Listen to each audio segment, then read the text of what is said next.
à la jeunesse, il y a eu un coach recruté par un ministre qui n'en avait pas le droit. Soit, on l'a pris, on a fait la paix, on a pris Axe, on l'a reconnu comme entraîneur. Depuis son premier match, je n'ai jamais véritablement cru au style, entre guillemets, imposé par ce coach. Pourquoi? Parce que je considère qu'il y a encore beaucoup de déchets techniques. Certes, il y a une influence assez positive du gardien de but, André Onana, qui rejaillit un peu sur ses partenaires, mais globalement, sur le fond, il y a beaucoup de déchets techniques. Regardez un peu le match contre le Kenya. D'abord, outre le fait que, comme l'a dit le professeur tout à l'heure, on ne peut pas évaluer la valeur réelle des Lions par rapport à une équipe très moyenne, comme le Kenya, parce que je pense qu'après le 4e but d'ailleurs de Bassogok, qui a été étincelant l'autre jour, effectivement, on a arrêté de jouer. On n'a plus continué de jouer. C'est-à-dire que cette équipe méritait de prendre au moins 7 à 8 buts. Quand jamais nous disent l'année où le Cameroun a battu une équipe à 8 heures. Ça c'est la sorcellerie. Qui nous donne l'équipe que le Cameroun avait battu 8-1? On avait battu le Zaïre en 81. Voilà. 6-1. Jacques, mais un autre. Vous voyez donc, je vais 6-1.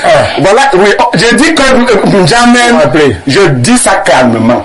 Fais-toi aider par Saounang qui est spécialiste de tout ça. Oui. Trouvez-nous la date où le Cameroun avait battu une équipe dans une compétition internationale à 8-1. Il y a eu des scores fleuves. Attendez, vous n'avez pas donné l'année où on avait battu une équipe 8-1. Si, c'était quelle année? On avait battu quel club à 8-1? 76, 77. Écoutez la sorcellerie. Non, on avait 76, 69. Qu'est-ce qu'il y avait rien de tel? Troisième journée des éliminatoires de la CAN 2025 au Maroc, Cameroun-Kenya. Score de la partie 4 buts à 1 en faveur des poulains du technicien belge Marc Brice. Célestin N'Djamène, le professeur l'a relevé tout à l'heure. On a vu un Christian Bassogok au top de sa forme, d'ailleurs buteur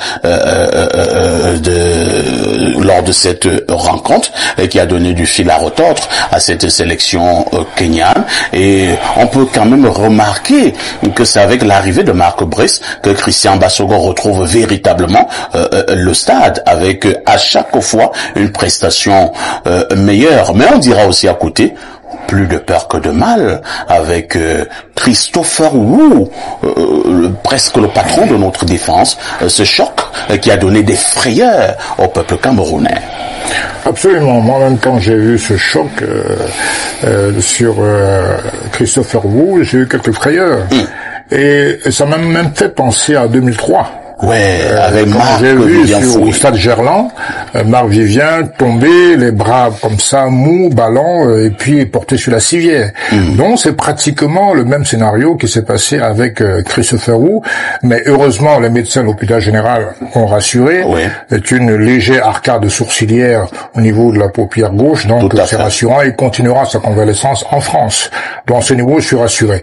Maintenant sur le match, je pense que Marc Brice, d'abord, subodorant le fait qu'il a été recruté de manière assez nébuleuse, parce que vraiment, je pense pas que ce soit un entraîneur à la hauteur du label. Est-ce que nous devons revenir sur ces débats-là? Mais vous allez comprendre. Est-ce que nous devons revenir sur ces débats? Attendez, monsieur, ici, vous allez comprendre le cheminement de ma pensée. Je suis en train de dire ceci. À la jeunesse, il y a eu un coach recruté par un ministre qui n'en avait pas le droit. Soit, on l'a pris, on a fait la paix, on a pris Axe, on l'a reconnu comme entraîneur.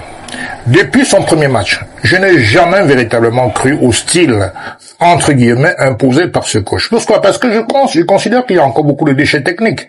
Certes, il y a une influence assez positive du gardien de but, André Onana, qui rejaillit un peu sur ses partenaires, mais globalement, sur le fond, il y a beaucoup de déchets techniques. Regardez un peu le match contre le Kenya. D'abord, outre le fait que, comme l'a dit le professeur tout à l'heure, on ne peut pas évaluer la valeur réelle des Lions par rapport à une équipe très moyenne, comme le Kenya, parce que je pense qu'après le 4e but d'ailleurs de Bassogok, qui a été étincelant l'autre jour, effectivement, on a arrêté de jouer. On n'a plus continué de jouer. C'est-à-dire que cette équipe méritait de prendre au moins 7 à 8 buts. N'avez-vous pas une impression que lorsqu'on parle de stratégie et même un peu d'intelligence, après le 4e but, le technicien belge commence à sortir ses 4. Il fait sortir Baleba, il fait sortir Aboubakar Vincent, parce qu'il les prépare déjà pour lundi. C'est-à-dire que le job avait déjà été fait. Je veux dire que l'équipe kenyane n'a pas fait preuve de beaucoup de résistance.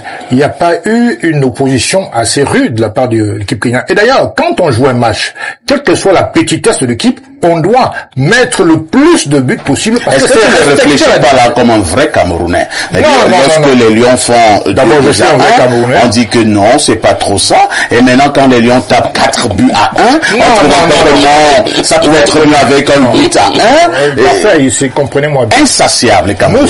Nous sommes ravis toujours, quel que soit le coach. Quand on marque 3 points, c'est toujours bon pour nous.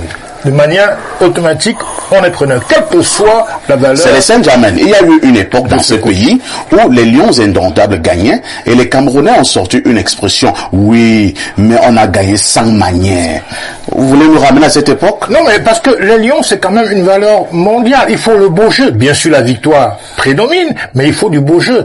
Parce que face à l'Égypte ou à la Côte d'Ivoire, avec le jeu qu'on a livré l'autre jour, dimanche dernier, vendredi dernier, vous êtes sûr qu'on aurait raison de penser qu'on peut vaincre ce type d'équipe? Non, l'équipe kenyane était largement prenable. Bien sûr, 4-1. Voilà pourquoi ils ont pris 4-1. Non, 4-1, vu la configuration de match, c'est léger. Ils auraient pu prendre 8 buts.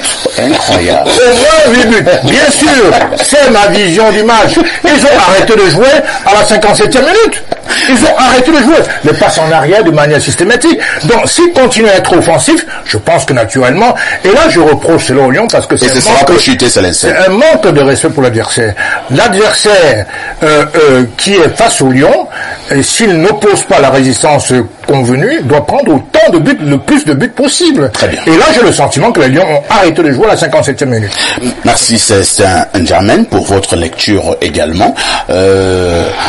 Pierre Blériot-Niemek, nous avons donc cet autre bras de fer, l'expression n'est pas exagérée, qui s'est à nouveau ouvert entre le coach des Lions et la Fédération camerounaise de football.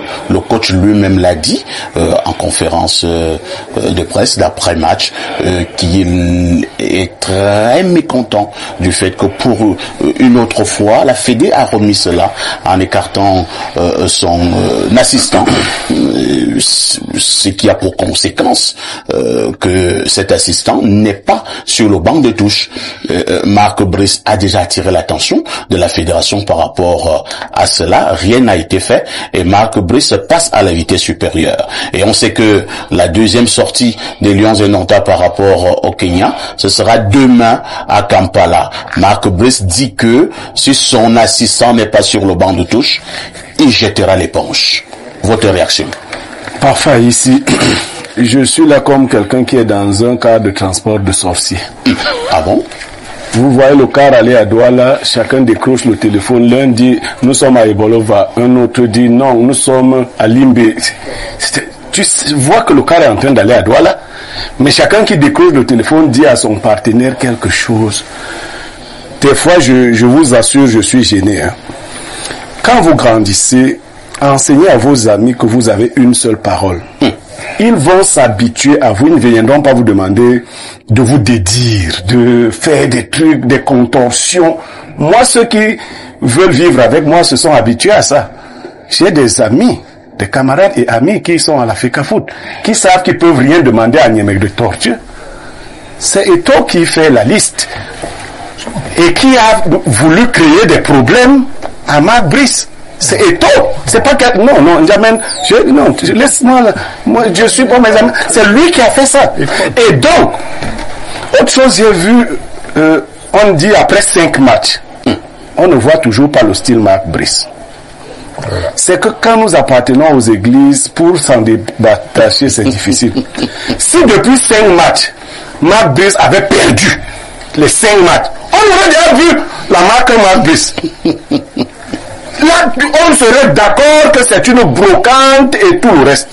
Mais 5 matchs de ce niveau-là, quand votre belle-mère ne vous aime pas, quoi que vous fassiez à sa fille, vous serez mal vu. il y a combien de...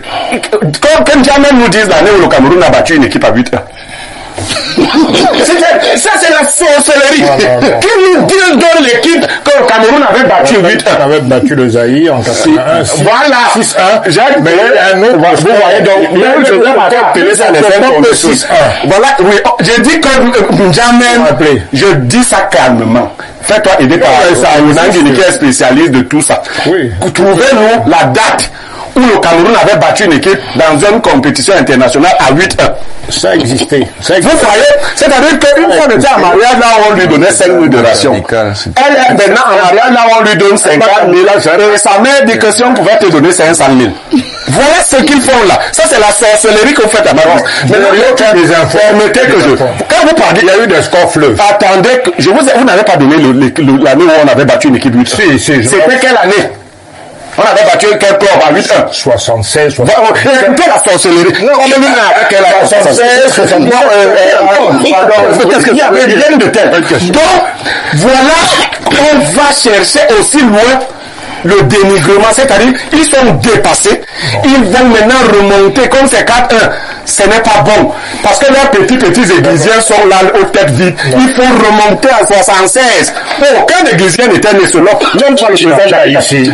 Je crois que jamais laissez-moi parler. Vas-y. Ils font donc toutes ces contorsions-là, juste pour dénigrer quelque chose de particulier. Il y avait une appellation, quand vous et moi grandissions, on appelait nos entraîneurs de sorciers blancs. Nous avions des entraîneurs bizarres, qui avaient souvent des gens bizarres à côté d'eux, si vous vous rappelez bien. Et le Cameroun gagnait, on appelait tel le sorcier blanc. Si Marc Brice est venu aussi avec son sorcier, qui l'aide à gagner. Non seulement vous luttez pour que les matchs ne se jouent pas en Fandena, parce que vous êtes des petits sorciers. Et au professeur Ounang vient de dire qu'on observe quelque chose de spectaculaire quand on joue sur une Fandena. Et on trouve des gens qui savent cela parce qu'ils ont joué eux-mêmes, qui font tout pour qu'on ne joue pas en Fandena. Le but étant... Il faut demander aux Ivoiriens ce que c'est qu'une Fandena. Mais le but étant de faire tout pour que Mabrice échoue. Il y a quelqu'un d'autre qui a dit, je crois que c'est N'Djamène, que Onana anime bien l'équipe. Vous allez tous démissionner. Il n'a pas une influence, c'est Onana qui joue. Vous allez tous quitter cette petite églisette. Parce que voilà donc. Je ne suis pas églisien. Non, je ne sais pas. Tu es biaïste, donc comme les gens qui ne sont pas des RDP, mais biaïstes. Donc je reviens à le père de l'église, c'est Samuel. Je viens à toi. Alors on a une affaire. Enfin, ici, je voulais dire. Oui, mais vous allez le faire, Célestin. Le consultant chute et on passera la parole à Elimbi Lobé. Monsieur N'Djamène, vous aurez une réaction. On ne peut pas. Tous les malheurs qui arrivent aux Camerounais sont mérités, il en faut plus. On ne peut pas pousser la mauvaise foi à ce point-là.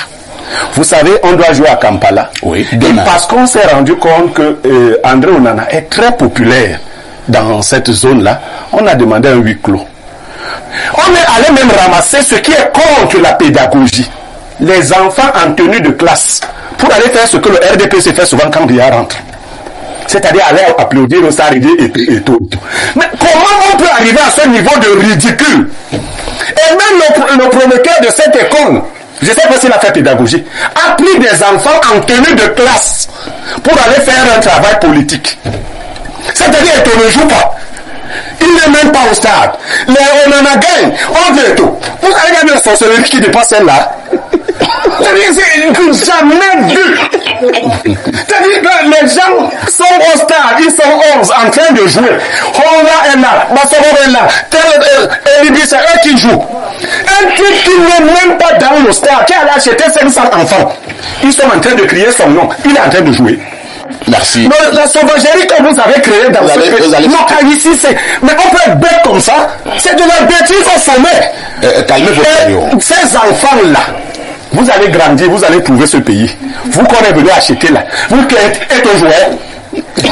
Merci de mais c'est crié et tout. Donc, chacun il voit dans son parti. Et tout. Donc, c'est tout qui va attacher la Sorok.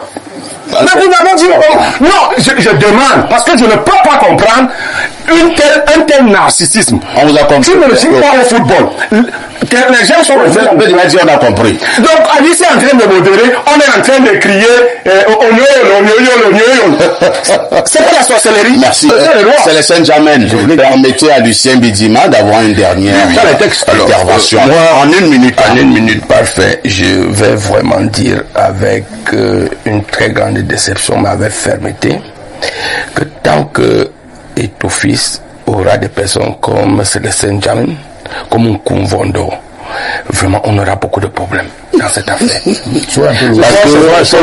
C'est des gens qui sont là en permanence pour l'aider à enfoncer Eto'o-Fils. Eto'o-Fils doit savoir que quand vous prenez un Koumvondo là, on dit souvent, voilà, quand un Koumvondo vient ici, on met son parti politique Fekafoot. Et que Nkoumvondo ne joue que pour ses intérêts. Quand vous écoutez N'Djamena, qui est totalement opposé à l'État, il ne fait que pour ses intérêts. Alors, véritablement, c'est de la sorcellerie que nous sommes en train de dire.